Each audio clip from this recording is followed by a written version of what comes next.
Hey friends, today's episode is for anyone who feels like the ground beneath them is shifting. Maybe your plans no longer feel solid, your team is uncertain, and the systems that used to work feel fragile. We're talking about resilience, not the kind you post about, but the kind you lead with. Because if you're a leader, entrepreneur, or high performance professional, your ability to stabilize while the world is unstable is your greatest asset. So today I'm going to give you a practical three-part framework on resilience, adapting your vision, empowering your people, and strengthening your process, all the while anchoring yourself in mental wellness and emotional clarity. So let's go. So the first part is uncertainty is a leadership test. Here's the truth. Uncertainty isn't the problem. It's just a revealer of a potential problem. It shows what's already fragile, if you will. Resilient leaders don't just survive, they adapt. They respond instead of reacting. Man, it's really easy to react. I'm one of the world's worst about that. Used to be, but I've gotten better about it. But now what I try to do is look at the situation and then instead of reacting, respond, adjust my sails instead of just standing there cursing the wind going, why is this happening? It has to go back to your vision, what we call the plan inside of the Scalable Life Blueprint. Your mission must be unwavering, but your strategy must have some flex to it.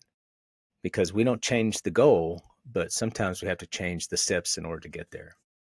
So the mission must be unwavering, but your strategy must be flexible. When you lock into how it must happen, you become a prisoner to predictability instead of become a student of reality. Sometimes we can get so rigid with how we think things should go and how we foresaw them going that we leave no room for flexibility. And if you want to be successful as a leader, leading your company, organization, or even yourself, you have to have some flexibility. I like to call it Semper Gumby, kind of like Semper Fi, Semper Fidelis in the Marines, always faithful. Fidelis means faithful, always is Semper. So mine is Semper Gumby, always flexible. So you always have to have some flexibility because things seldom go exactly as planned. Part two, mental wellness is your superpower. You cannot lead others well if you're crumbling inside. Mental resilience is now a leadership edge. I'm talking about regulating your nervous system, daily meditation and mindfulness. You protect your peace and you create rituals that reinforce clarity. Try this. Start your day with stillness and prayer, meditation and journaling. Stop scrolling in the first hour of your day. Well, that's hard. A lot of times we get up, we have coffee or, whatever. We're in the bathroom and we sit there and we just scroll. And then have a thought partner who helps you see through the fog, an accountability partner, or even a coach that can help you just get through and see through to the other side. Because when your nervous system is steady, your leadership becomes contagious, not chaotic. People want the peace that you bring. They want the calm. My wife and I, when the kids were younger and kids run around and they're playing but there always has to be someone on duty watching out, especially if you have friends over and stuff. And so we would look at each other and we would say, if I need to step away or she goes, you have the calm. Like I'm in charge of the calm or maintaining some semblance of it. And so that's what we would use. Look, you can't control the storm, but you can anchor your soul. Part three, empower your people to handle uncertainty.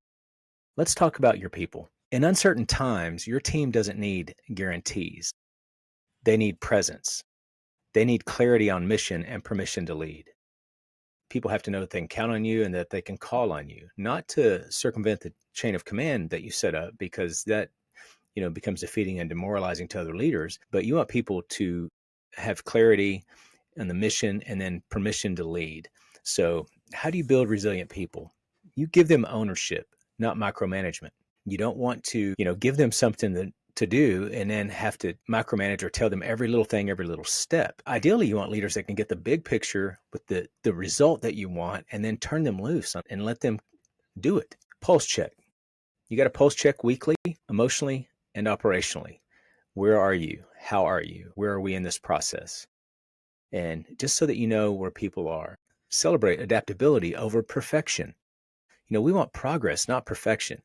And yes, leverage technology, as I've said before, to make it easier. Use Google Forms or Slack bots to check in, record standard operating procedures using things like Loom or Tango, and track weekly wins blockers, and weekly morale. You want to know, again, how your people are doing. In our Scalable Life Blueprint, this is all about equipping people to do more without you. Because if your people fall apart every time you do, you're not leading, you're babysitting. Part four. Part four, build operational buffers into your process. Let's hit the process pillar. Brittle systems break under pressure. Those brittle, rigid systems. Flexible systems bend, shift, and recalibrate. Ask yourself, do we have contingency standard operating procedures or SOPs? We run weekly what-if scenarios. Like in a doctor's office, a busy office, you can say, okay, what if these people come late and these people come early? What are we going to do? Again, you're responding and you're setting your sail. So if that happens, you know exactly what to do. And then, do we have margin in our time, money, and people? You need operational shock absorbers. So when life throws you a curveball, our systems will absorb the blow. Build a business that doesn't panic when plan A fails. Build a team that knows how to regroup and recover. Remember, structure gives you consistency, but flexibility gives you capacity. Let me say that again. Structure gives you consistency, but flexibility gives you capacity or builds capacity. Number 5, anchor yourself in inner stability. You want to lead others well, you have to lead yourself first. Because no matter what breaks around you, the one thing that cannot break is you. Train your mind to return to truth. What do I know for sure today? What is still in my circle of control? What promise am I holding on to? I keep a journal in my phone. What do I know to be true? I'll return to it every time the noise gets loud. And these are things that I know are true about me. For me, it's what does God say? What does my wife say? What have my parents said that are true about me? And I'll return to that and remind myself that leaders aren't calm because the world is calm. We're calm because we've trained for chaos. I've had people say, it's just crazy all the time. I get so tired of the chaos. Well, the best leaders learn to thrive within chaos.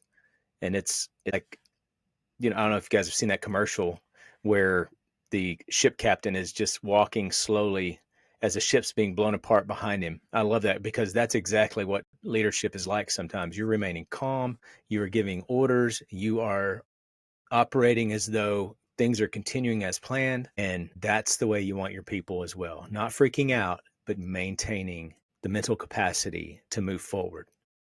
So let's recap. You build resilience by flexing your vision, stabilizing your people, buffering your process, and anchoring your own inner stability. If you want to measure how resilient your leadership and businesses really are, I've created a tool. And it's called the Scalable Life Resilience Audit. It will help you score your vision, people, and process under stress. I'll send you a copy of it if you shoot me an email at 360successcoach@gmail.com. And I'd love to connect and discuss that with you. But remember, you don't grow because things are easy. You grow because you're equipped when things get hard. Stay grounded, stay focused, and stay scalable. Until next time, remember, our goal is to build a life worth living by building big, loving deep, and living free.